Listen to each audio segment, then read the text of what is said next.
Oras na para matulog pero ang housemates mukhang hindi maiwan ang kanilang naitayong bahay. Nung nasa domino kami, at first, hindi kami informed na mayroong magbabato. Pero the second time around, meron ng alarm. And that's the time na nagbablock na kami. May banig. So ganito, guys. Pero hindi if naman ever ito- na biglang may mambabato, gigisingin namin lahat ng lalaki. Na para magtakbuhan na kayo dito sa labas at maghahakot na rin kayo ng mga panangga. Ganito na lang, matulog na lang sa labas para wala na kambal.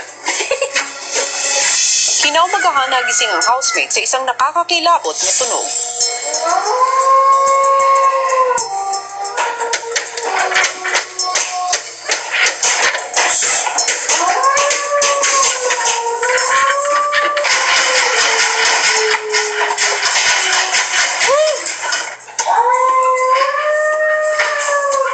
Wala po kaming yelo! Nang humupa na ang alulong at pagkalampag ng pinto, Kaya tumuktok ako si Dad. Tsaka alulong ng aso? Nakakatakot eh. dahil sa narinig, si Maymay kinutuban sa maaaring mangyari sa kanilang nabuong bahay.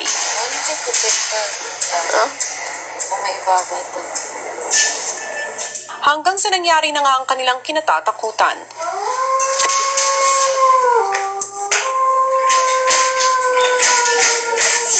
Na. Oh! Oh! Oh! No! Pressure washer? What? No. Grab the other. That was like a block. Malakas yung hawak niya. Hold it. My heart was beating so quickly. Wawa ka na.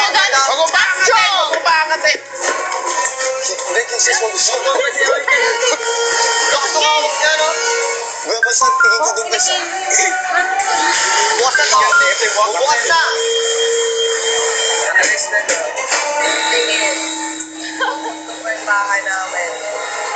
Boy, pantay lang tayo, boy. May... You have to be positive in things like this. Nothing bad happened. And it didn't fall down.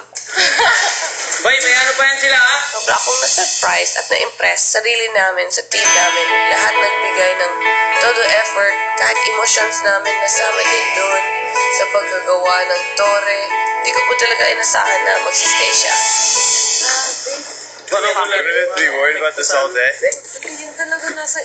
I didn't think that was for real. Dahil sa pagkakaisa, nalampasan na nga ng Dream Team ang hamon ng Big Bad Wolves. Pero magpatuloy nga kaya ang swerte nila at tuluyan ang mapagtagumpayan ng kanilang budget cast? Abangan yan at iba pang matitinding kaganapan mamaya sa PBB Lucky Season 7 Dream Team sa Primetime Vida.